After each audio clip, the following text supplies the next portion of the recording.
welcome to a new video. I hope you're having an amazing day. And in this video I painted purple cosmos flowers with a wet on wet technique. So I'm going to quickly go over the materials. I am using my Winsor & Newton watercolor brushes, my Filbert brush in the size 2, and my round brushes in the sizes 3 and 5. My Montmartre watercolor set, and my Canson 300 GSM mixed media sketchbook. So carrying on, we're practicing a wet on wet technique with cosmos flowers, but this time as a 2D flower pattern that is nice and simple. So I made sure that my brush is nice and wet, but not so wet that water is dripping off my brush, and having a good amount of pigment, enough to paint a single petal at a time. While the petal is still wet, I added more paint at the center of where the flower would be, or at the narrowest part of your petal.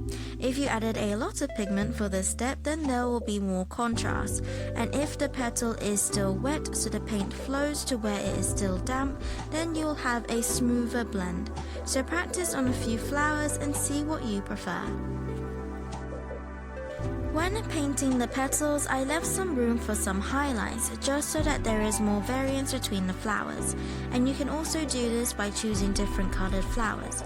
I recommend that you swatch the colors before using them, making sure that every color that you are using is to your liking and complements the other colors you have chosen. The fewer the colors, the easier it is to have a simple and more harmonious painting. To do this wet on wet technique and have more consistency in your colors, and also to make the process more relaxed, you can pre-mix your colors beforehand, mixing enough paint that you think is reasonable. This is more important if your watercolor set is less pigmented, and so your paints take longer to mix or to be made more saturated. So having your paint colors ready to use will really help with a wet on wet technique, as you have to apply the paint while the page is still wet. This painting surprisingly took 3 attempts, as the urge to keep going when you really don't need to is very tempting. This is a really relaxing painting to try out, and also to practice your wet on wet technique and getting better at judging for yourself when to add more pigment, how wet your page should be, and so on.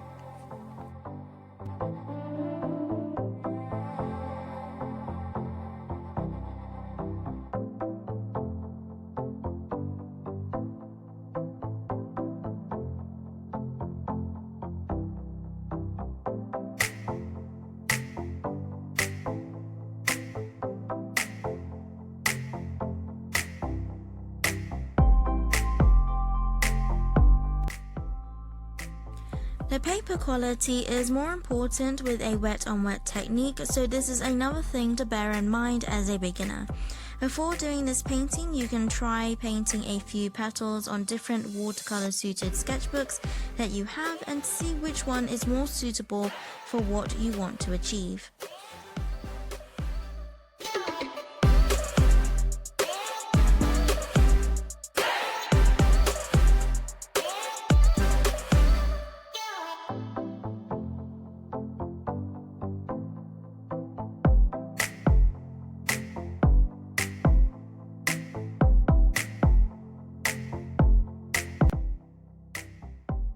With a higher quality paper, the paper will be able to keep your page wet for longer and will blend your pigments more seamlessly than with low quality paper, or paper simply not meant for watercolors.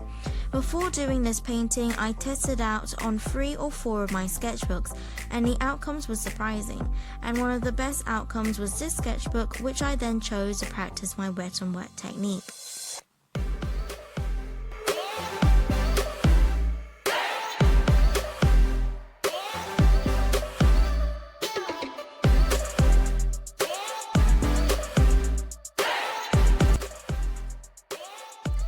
When you you are painting your flower, bear in mind on leaving space for your stems. You preferably don't want them too bunched up together unless this is what you want to do. Previously, I had done too many flowers in a random pattern and added too many different kinds of leaves and foliage, and this can easily start to clutter your painting.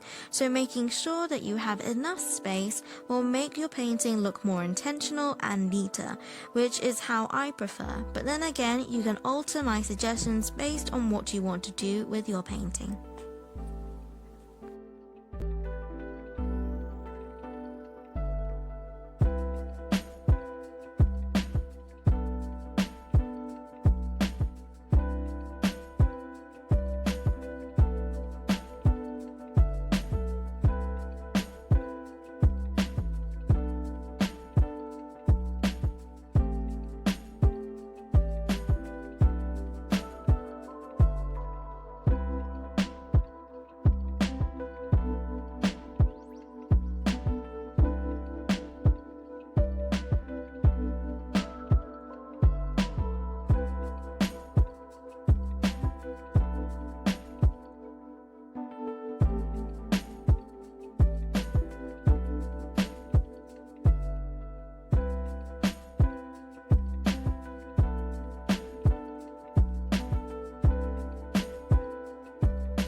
And so that is all from me in this video. I hope you enjoyed it and learned something. If you did, then don't forget to like and subscribe. It would be helping me out and really makes my day.